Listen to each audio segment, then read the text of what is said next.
guess start with a quick introduction, Bob, about yourself. Sure, sure. My name's David Ruzic.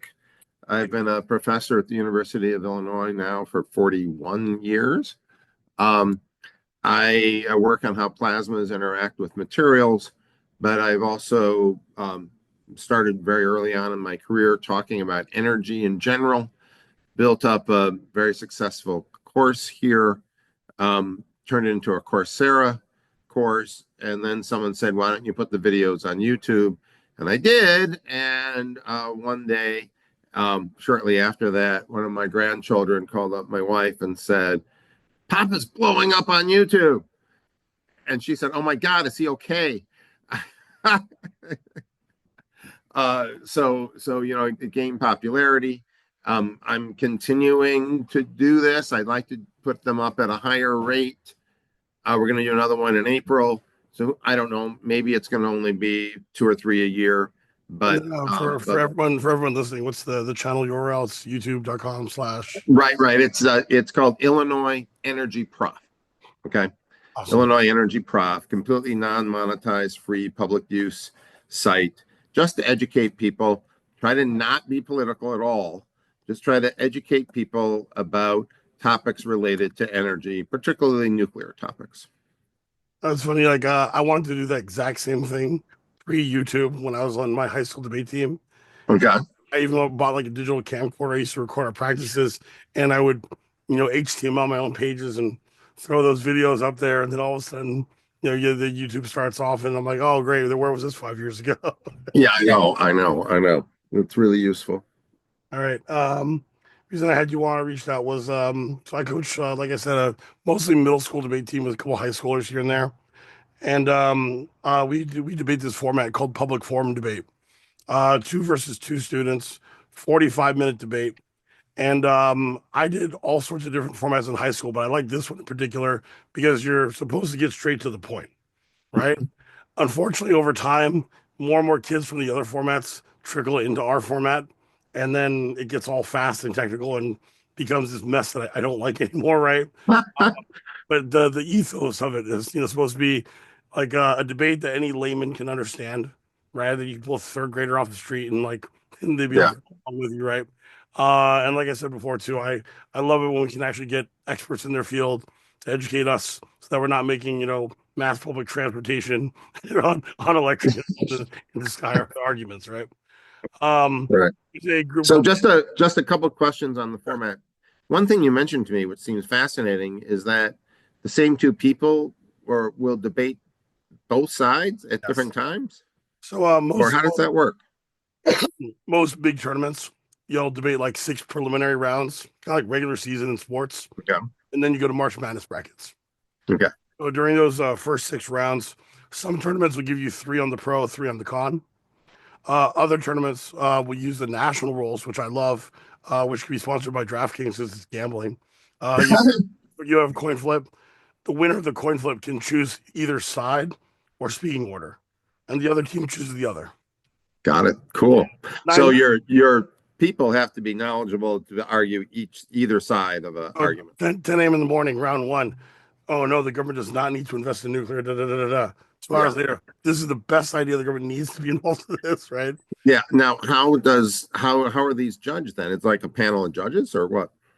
Most preliminary rounds are a single judge. Okay. I would say typically a parent, right? Okay. Again, a lay audience, right? Although Sure. occasionally you'll get like a former competitor or coach like myself. I see. Cool. Uh, Cool. It must be very educational when you really, and I like things where people have to understand both sides. Now, of course, the topics that you want to talk about, I think that we need more nuclear power and that nuclear power has an awful lot of positives. Obviously, there are some negatives, but I don't know. I want to support the pro side here. yeah, actually, Okay. it's funny you mentioned that. So I'll put the topic in the chat. And it's funny you mentioned that because so I was going over this topic with my kids the past couple of weeks. So Mhm. resolve the United States federal government should substantially increase its investment in domestic nuclear energy. All right. And so I told my kids, no matter what side you're debating, and please feel free to chime in and correct me if I'm wrong. No Sure. matter what side you're debating, number one, we need more energy. That should be a number one, Right. right? Like I think the EIA latest EIA report I saw said that by 2050, uh, based on our current consumption, we'll need 30 to like 75% more, somewhere in that ballpark, Right. right? And then number two, unless you're an idiot or a fairy that can create energy out of her magic wand, we're gonna need it to be nuclear, right? Right. Right. Right. And then I see in the debate question, it's how to get there, right? Should it be Yeah. the federal government doing it or not? Yeah. And of course, I'm not an economist. Uh, so um and I'm also tend to be a free market uh capitalist generally, maybe just You're because speaking to someone in California. My first election I voted in, I voted for Obama in '08. So uh Obama allow gay marriage, built okay. out rail. Two of Right. those things happened. And if you ask me, what are the two most likely things? I thought the train would have been the most likely thing. Right. Yeah. So anyway, so interesting. So what I can really provide more information about is the nuclear power aspect itself, not whether or not it's a good or bad government policy. And like almost everything else, yes, they should invest, but it's degree, right? I mean, everything, is Shades of probably gray. should do everything.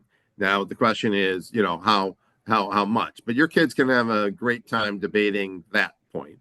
But maybe I can spend the time to educate more about nuclear power because I I have good general knowledge of being 67 and very attached to things and being a professor about the economics. But the you know you'd want to interview an economist if that was really your goal, right? So, whatever you think is pertinent to the topic, we'd still love it too. Sure, sure.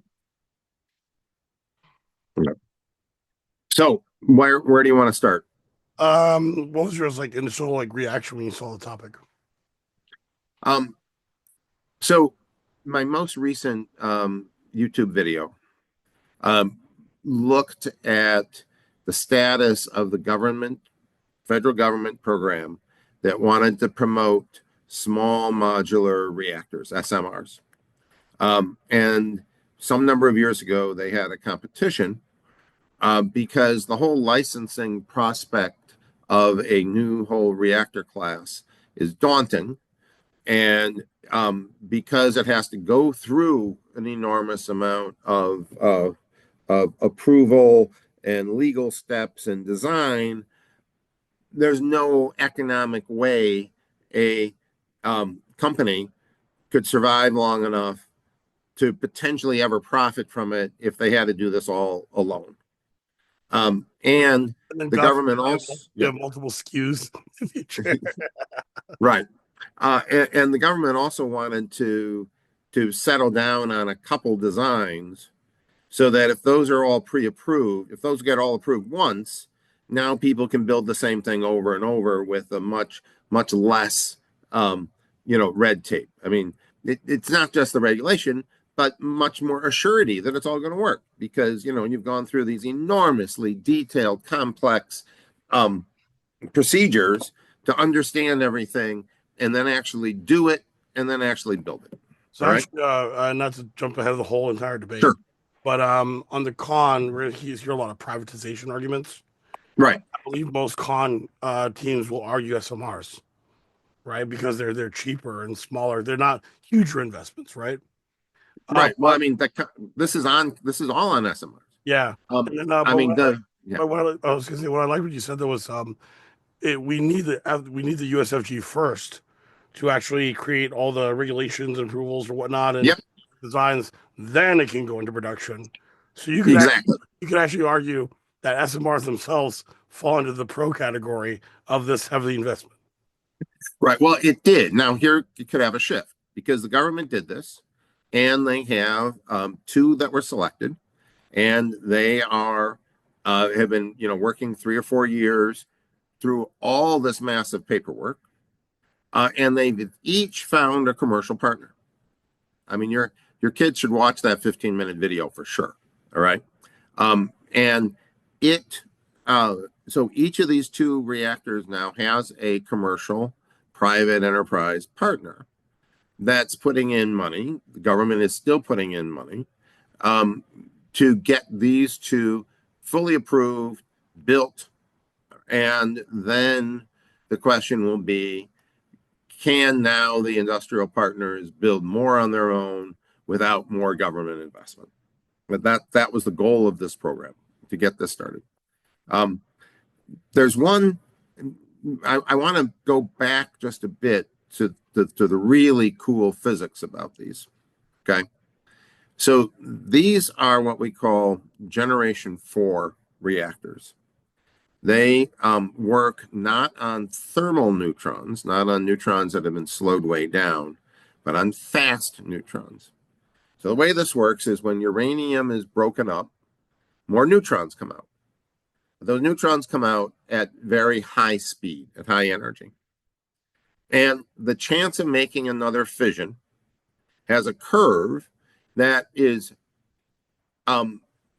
it goes down. In other words, small low energy neutrons have a higher chance of making a new fission event, making the chain reaction go, than high energy neutrons.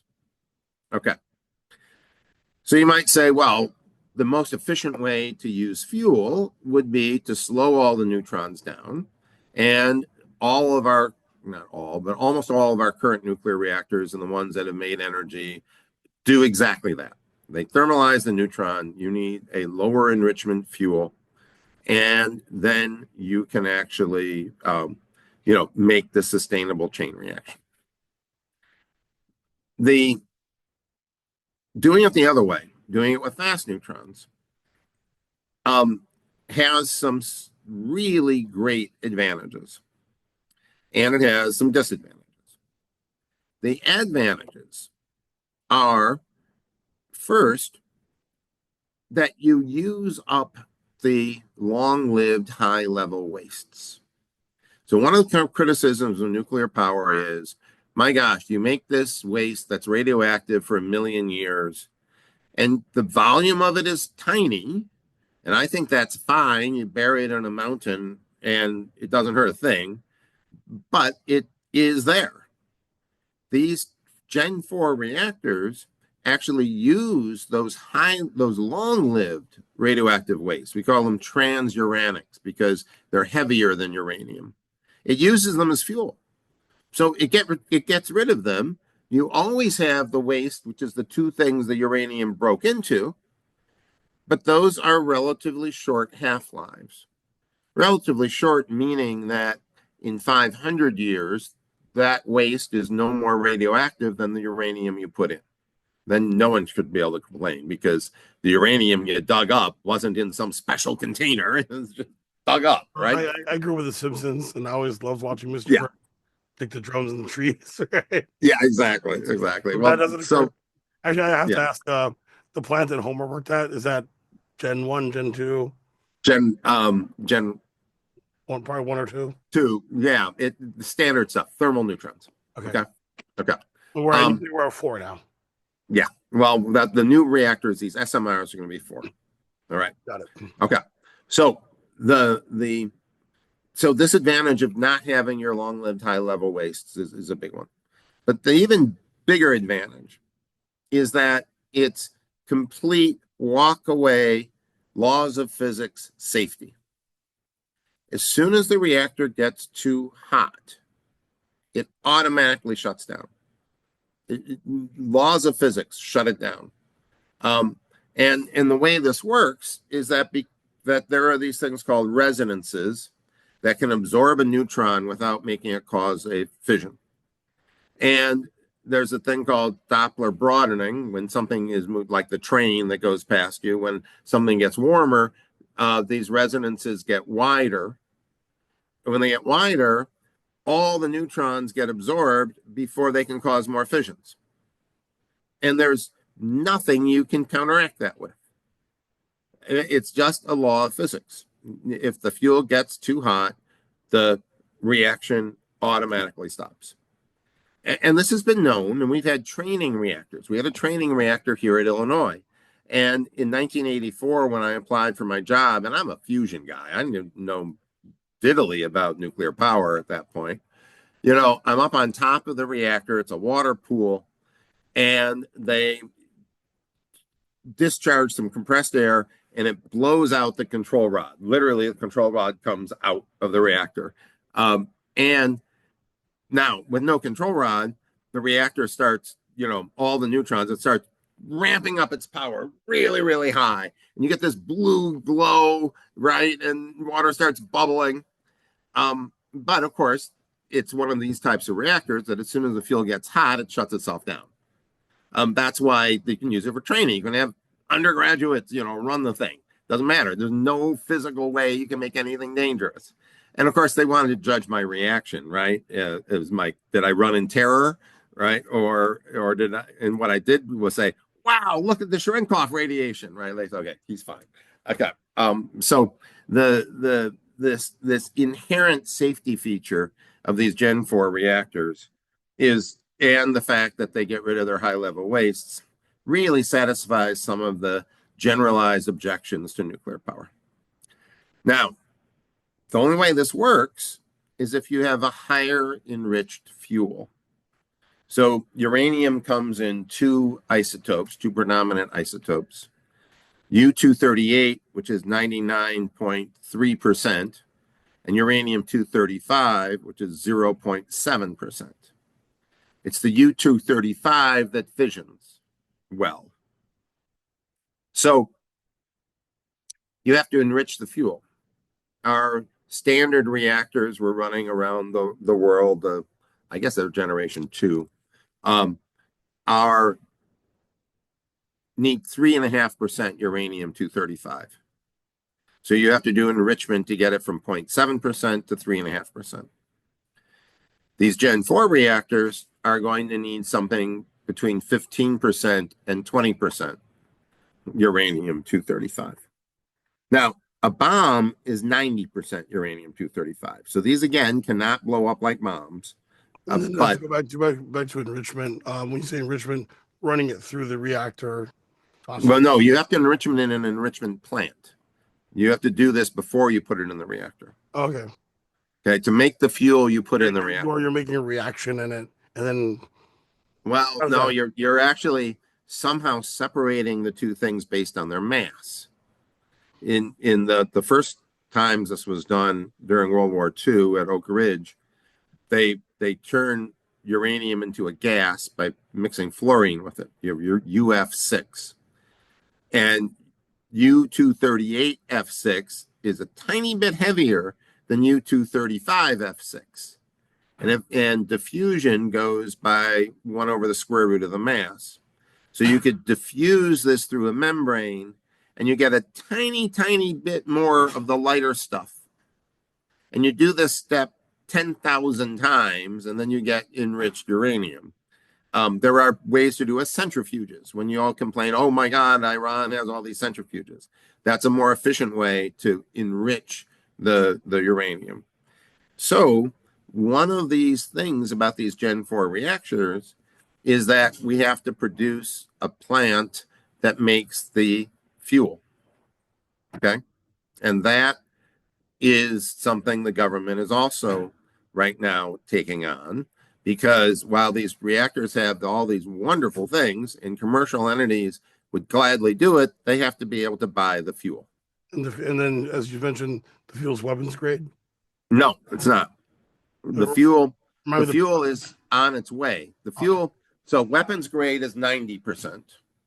These are, say, 18%. And the standard fuel we use is 3.5%. And the stuff you dig out of the ground is 0.7%. All right. So it's not bomb grade, but it's more enriched than the fuel we use right now.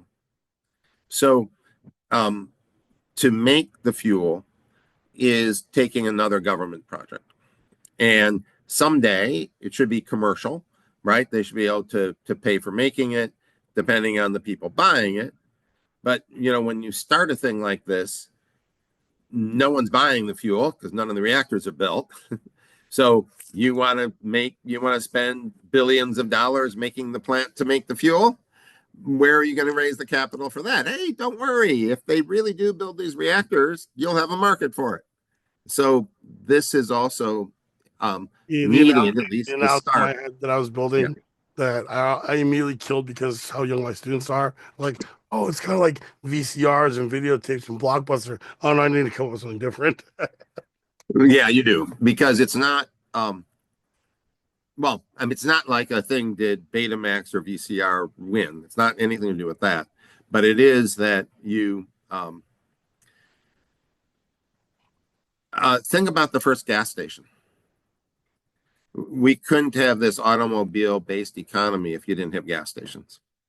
Um, and to fuel the gas station, someone had to make the gasoline, right? Gasoline doesn't come out of the Oh, ground. to You get agree on a oil. You have to certain have a blend of it. refinery. Mhm. You have to decide to make gasoline. Well, you know, um, uh, Henry Ford might have a great way to make cars inexpensive, but they only worked if you could buy the fuel. Somewhere along the line, someone had to invest in the refinery to make the gasoline. And um, so this is a case where the government needs to invest to make the process that makes the fuel. So it's And what's they are, and that's supposed funny to is be being built. to this point, like I said, we initially jumped into this thinking SMRs would be the private sector answer. But what you're telling me is all paths lead through the government. So even if in the future where private companies take over SMRs, we need the Yeah, government to at least set up the blueprint. start it. Yeah, start it. Okay. Absolutely. And in part because the government has the Nuclear Regulatory Commission, which is chosen to make sure all this done is done safely, and it's complicated, right? I mean, we're not. It's nuclear physics, and so the it's not just a matter of okay, we got to pass a law and make sure someone enforces it. I really look at the NRC as a partner to all these. It's not an adversarial relationship. And that's important because a lot of people think, oh, the IRS, for instance, is an adversarial relationship usually to the taxpayer. Although, if you you go to the IRS helpline, they're going to try to help you do it right. Or, it's in everyone's best interest to do your taxes the right way.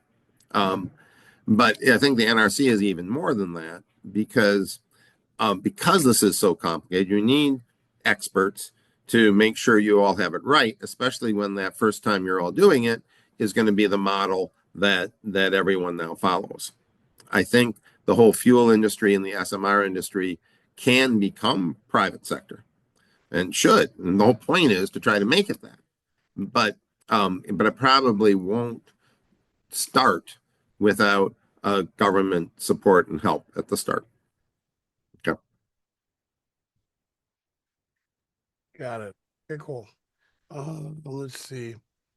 Uh, you already covered. You already covered a few other like basics and like just related stuff I want to talk about. Um, you mentioned it's uranium in these plants, right? Mhm. There's also thorium reactors too, right? There are. I What's the deal? well, I did a video on that, and it's interesting. At this point, we don't have any commercial thorium reactors. Um, the the the supposed advantage is that we have more thorium, um, and there certainly is a path to making a reactor in using the thorium fuel cycle. Um, I'm not convinced that it's any better than the other fuel cycle. I don't think it's necessarily worse, but it the Is it kind of what like I've seen, it's yeah. kind of like diesel just there? Well, except that no one's ever made the diesel refinery yet, and no one's ever made the diesel fuel and filling stations. Got it. Okay, and that's part of the problem. That is probably the whole problem. If it was so clearly a better technology, then okay, now let's put the whole investment in to build it all up. Um, but if it's not clearly superior or only marginally superior, the cost, no commercial vendor is going to take on that. So then the government has to decide, is it worth the cost to build up all the infrastructure you need to do to use to make the thorium reactors and so forth. And maybe, and there are certainly some programs that support that. You need a debate of should the country go whole hog into catching up to the I mean, in the uranium based reactors, right? The first commercial reactor was the year I was born in 1958, right? So we've had 67 years of doing this. We got an awful lot better at it. So The control rod the doesn't you pop out anymore. right. So the uranium, so the thorium based isn't going to need that long because many of the learned things we've learned passes over, but it's way behind. I haven't at least been convinced that it's a better enough technology to say we should do it. I'm not saying we shouldn't work on it to some extent, but if we want nuclear power to run our data centers and store all our cat videos, um, right, the way to do it is going to be with these SMRs, I think. So you mentioned earlier you're a fusion guy. Yeah, So we're yeah, down the road. absolutely. We're down the road from Lawrence Livermore, Yep. right? um, a lot of my students want to run that as one of their potential arguments, right? And so, like, okay, me being again like a C science student in high school, right? That my guesstimate was that's 50 to 100 years from commercial viability. Not it's closer than you think. Okay. Okay. Now there's two ways to do fusion. And again, I got some great videos on this. But one of them is what Lawrence Livermore did, which is you take big giant lasers and you hit this pellet. And they got net fusion from the pellet. They did not get net energy from the experiment because it takes 101% of the laser of the energy it took to make the lasers hit that. So let's say you got twice as much or three times as much energy out as you put into the pellet. You put 100 times more energy into the electricity to run the lasers. So they have a long way to go. And they have to make their gain 300, 400 times better, which I don't see a path, but I've talked to their scientists and they're still working on it. All right. But the other way to make fusion is you hold it all in with a magnetic field. And there's been some recent advances, some of which I've been part of, that is looking like this might actually really work. I've been working in it my whole life, but the advent of these higher magnetic fields and the advent of using lithium on the walls um, is making a huge game changer. And now $10 billion of private money has gone into fusion, magnetic fusion. Uh, and this is something very unusual. You'll find some rich individual with more money than sense, and they'll put some money into some scientific glory project, right? But straight up venture capital money only goes into something when they think they can make money from it. And 10 billion of that has gone into the private fusion industry. And we'll probably have some magnetic fusion break evens this decade, like in the next 5 years. Now, that doesn't make a power plant, but then they're saying it could be 10 years after that. So I think you may have the first fusion power plant, I hope still while I'm alive, in the next 15 to 20 years.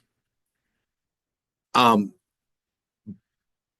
is that then a model to make a bunch more of them?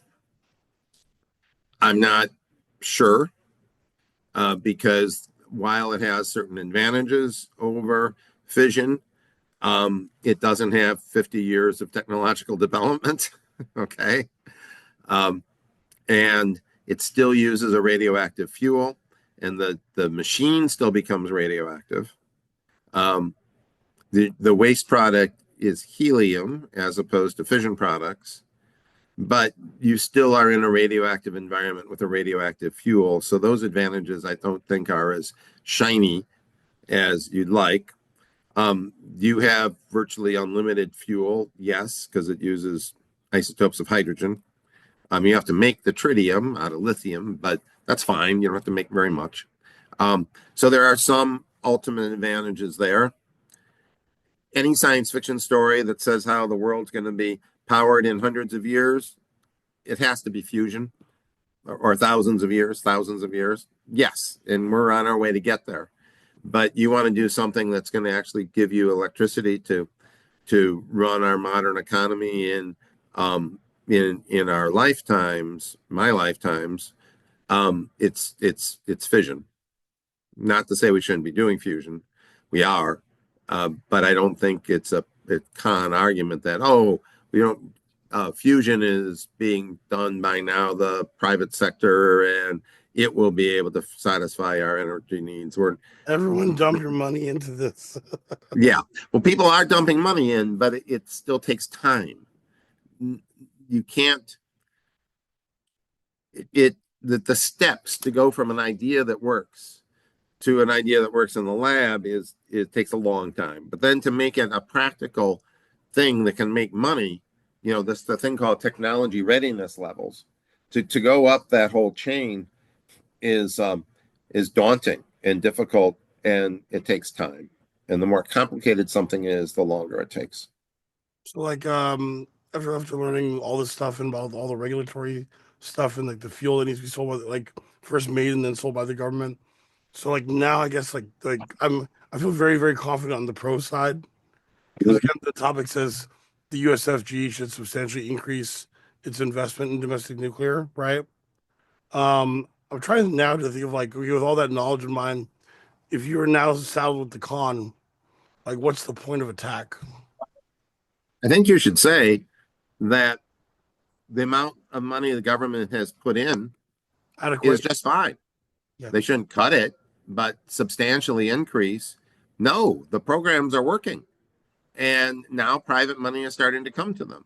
So, yes, you needed the government involvement, but you don't need to substantially increase it. I think that's where you can go. Not say the government didn't has any role or doesn't have any continued role, but It's that substantially actually know what increase. the current dollars and cents are, and uh, Right. got I it. think that, yeah, continue the current level. Private sector is going to take it from here more efficiently, and you can point to examples how it really is. I really think both sides of the argument would benefit from seeing my most recent video, which is probably why you called me on this. The one that talks about SMRs, talks about how Dow Chemical has been the private investor in one, and Amazon the private investor in the other. And those examples where each of those companies has put in $500 million is and has specific use of how they're going to use that electricity is a great example to buttress your con argument that we needed the government investment and that's working.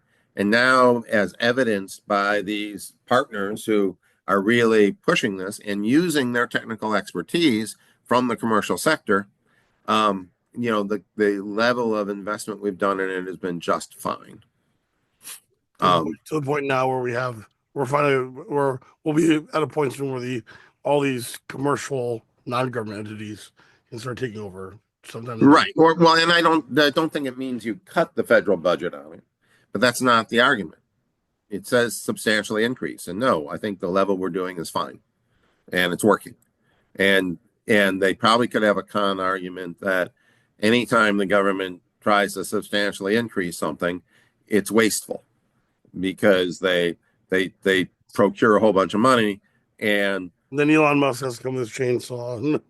yeah, or from things where this was done in the past, perhaps, right? Because is that just going to cause more bureaucracy and more things? this private public partnership. Even the fusion program is going strong into the private public partnership realm at this point with all that investment.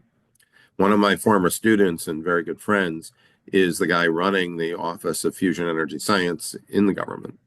And another one of my friends, Katie Huff, was the person running the Office of Nuclear Energy in the government under the Biden administration. So, um, so there's a clear role for government and has been, and I think they're doing the right things to try to aid the public sector in doing this. So the question is, do you need to put even more money in? I mean, I could argue the positive side is look how successful these programs have been that the government is doing. Let's now do another one on thorium, or let's do another one on these other types of reactors. And then that will attract private investment. And instead of only having 2 of these kind of projects coming up, we should have 10 of these projects coming up. And that will give us an even big, let's use the successful model of how the government's done it. And yes, because it's been so successful, as shown by getting this, then if we did this 10x over, we would have, instead of, oh, good, the Amazon thing worked, and now there's enough money to build a second one of these. Okay, and then it's going to go from 1 to 2 very, very slowly. But if you started with 10, it goes from 10 to 20, right? So speaking of like the public-private partnership, right? Until recently, over in Georgia, we hadn't had a new commercial reactor lit up in 30 years, right? Right. What would you like if someone were to mention that as an argument? It's like against Right. Okay. So whatever. now the one that was built in Georgia is a Generation 3 reactor. And this has a lot of good things. It has walkaway safety, not from the laws of, well, different laws of physics. It uses the standard 3.5% enrichment, but it's if everything goes bad, if the cooling water gets shut off, anytime in a generation 2 or 3 reactor, you have to slow down the neutrons, and you slow them down by hitting water. And so if the water is gone, the chain reaction stops. The problem is the fuel itself is still hot. It's still radioactive. It's still generating heat by just decaying. And the problems at all of the accidents have been that, yes, the chain reaction stopped, but you didn't have a good way to take away the heat. The Generation 3 reactors are designed so all you need is convection of air, which you can't get rid of, right? Oh my God, what if they put the entire device in a vacuum system? Okay, what? Jump. Okay, so Gen 3 reactors have this safety advantage that every worst disaster strikes, flood, tornado, terrorist bombing, and everything all at the same time. And all you need to do is walk away and the reactor's fine. Because convection, just hot air rising, will take care of the waste heat. And so it's a great design. Again, that not a lot of them have been built, although China is building them like crazy, these Gen 3 reactors. So it costs more than the private sector originally thought it was. And I think they got some government help. But finally now it's online, it's making electricity, it's great. And then Um, the reason for no new entrants into the market, 30 years, uh, political complaining about waste, blah blah blah, a few disasters, and then was it just not like profitable because we had so much coal and oil being burned? Like, what was were those reasons? yeah, I think the biggest one, I think the one thing that trumps everything, not President Trump, Trump's just the one thing that is like a trump card in playing cards, okay, is economics. It always comes down to economics. Um, Nuclear reactors, in the long run, if you look at my economics lecture, make you money. but they make you money 20 years later. And most boards of directors or, uh, you know, people make decisions on what power plant should I You don't ever build. hear about bonds on Mad Money. Yeah, the is doesn't look at those types of horizons typically, um, and the risk of what if it stops working before we get back to profitable. Um, Coal has always been cheap, but almost our the reliance on coal has shifted to natural gas because with fracking, which I'm a big proponent of, um, we now have enormous amounts of natural gas. And natural gas makes much less pollution than coal. You still make carbon dioxide, but you don't make anything else that's bad. So natural gas power plants are can be built quickly. They're inexpensive. They don't make other than carbon dioxide. They don't make wastes. So it's a wonderful way to make electricity, and we have not the economics to make electricity out of nuclear power has not been favorable until maybe now, because if you put a price tag on making CO2, then all of a sudden nuclear power can look very good. If you don't have a price tag associated with CO2, then just keep using natural gas. um, Looking at the future, like 50 years from now, and going back to like the Mhm. topic, um, so I see this like off ramp for the government to be like, here's SMRs. Now private companies take it over somewhere down the line. Right. But going back to commercial reactors, like, am I imagining this correct? Like, in the future, the AI companies and Amazons are probably going to need a ton more energy, and Right. they're just like their servers. They're just going to buy and activate these SMRs one way or the other near their companies to take care of what they need, right? Um, if I live nowhere near Cupertino, Mhm. right, then I imagine that we'll probably still need some moderate government involvement to just build these commercial reactors to handle our need. So it'll probably be a I mix. don't see. I don't. I actually. I think we probably will, assuming these two work. They should. Um, I don't. I see us only doing SMRs in the future. Okay. Because the inherent, if the fuel exists, if you can buy the fuel, um, because they have so many advantages and they cost less, right? They're small, they're modular.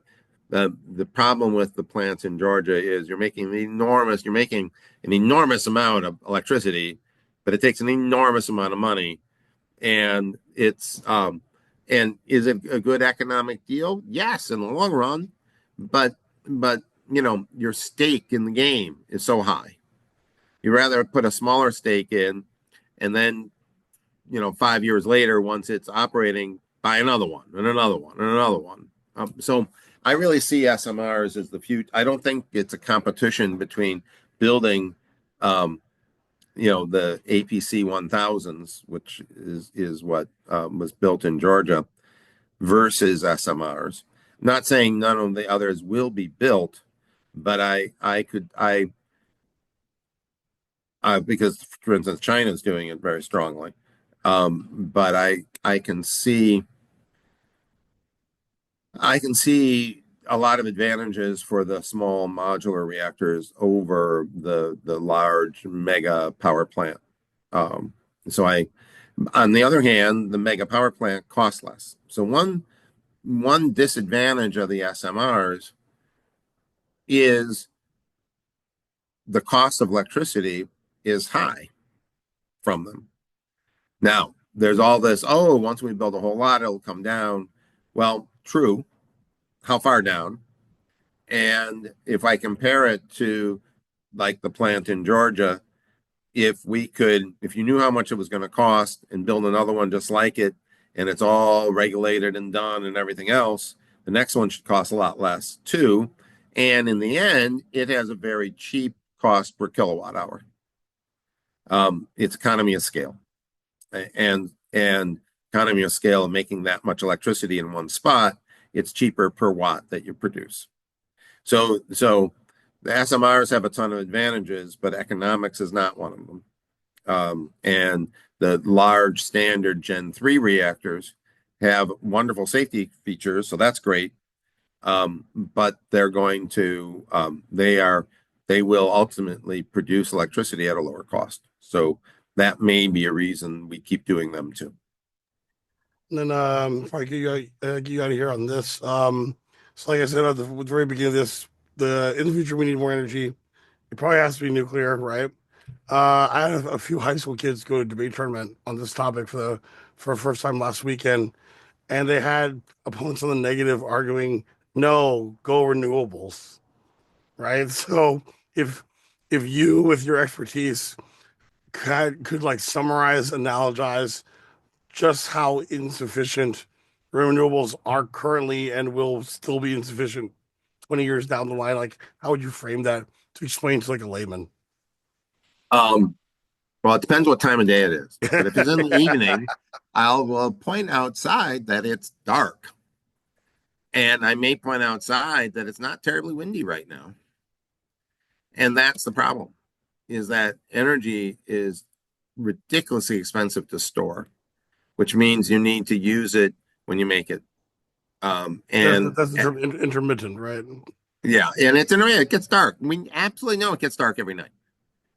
Yeah, and we absolutely know that in most places the wind doesn't blow all the time. And the few places it does blow all the time, great. We have windmills there already.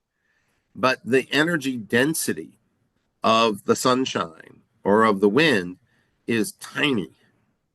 So you need massive installations to get the same number of watts that you could do in one power plant because the energy density of something nuclear is enormously high. So you can never take care of your you can't count. I mean, you can count on when it's going to be sunny. You can't count on when it's going to be cloudy, though. And then you get a lot less energy on cloudy days. And you try to build them in sunny California or in a desert where, okay, I'm not going to have a lot of clouds. That's good. Usually, you know, there's other uses for that amount of land, though, because the energy that the sun rains down intermittently because it gets dark at night will take a lot of land. And I don't see a whole bunch of, I don't see Cupertino being paved over by solar fields because the real estate there is already so expensive. And takes a lot of space to put all these. Sure, on your rooftops, put a few things on top of any. I don't think you're getting rid of surface parking, but if you have surface parking, sure, put some solar cells on top of it. Every public school out here now has Yeah, solar. and it makes sense, but it's still a drop in the bucket. They're not running their whole school off of that, especially if you have a basketball game at night. All right, I'm not using any of it then. So, so, and then you go to the rest of the country that isn't sunny all the time. There's just the energy density is too low, it's great. I mean, yeah, especially because of government support. Because if it had to exist on its own, again, it's more expensive than burning natural gas. I don't care how free the solar panels are. All the other costs that go into putting them up still raises that price up above what it costs to just burn natural gas. The free solar panels. I get all these telemarketing calls, Yeah. right? And they're like, "Oh, hi, I'm Joe from Free Solar." Da da da. And then I always act excited. I'm like, "Oh my God, thank you." And he's like, "What do you mean? You guys are gonna give me free solar panels? I have an apartment. You're giving me a home too?" And then they hang up on me. Yeah, I know. When I get contacted, uh, they don't realize I live in the middle of a forest. Trees come over our house completely. Oh, we should put them on your roof. That means you're getting Look free on tree Google house. Maps. Yeah, look on Google Maps. Can you even find my house under the tree canopy? Okay. All right. All right. I Yeah. think I think that's pretty much all we needed. Do you have any other closing thoughts? Things you No, I'm excited. Yeah, send me an email or something about how it goes. All right. we And might all we'll probably do some like practice recorded spar debates. oh yeah, We'll that set might up. be fun. But do make sure to see the most recent video I've put up. okay, on the current status of SMRs, because I think it's a good 15 minutes to spend with your class looking at that, because I also go into, there's actually links in it, that you can go to the government site to look at these documents that have to be produced, these thousands and thousands of pages of documentation about how we're going to build it and why it will work, that then gets all reviewed and questioned and so forth. And I think a lot of people don't recognize that. A lot of times, government regulation, oh, we don't need that. That was Well, actually talk about, the other big yeah. thing about the topic. I felt that substantially increases investment. An investment can mean more than just money. It can also mean time and, like you said, oversight. Yes. Yeah. And especially to get it right the first time. I mean, that's the real key. Okay. Yep. So the government is doing that, and I hope they keep doing it. Oh, awesome. Thanks so much, Good. Professor. All right. Great talking to you, Stephen. Have a great day out there. Okay. Dude, take care. All right. Bye bye.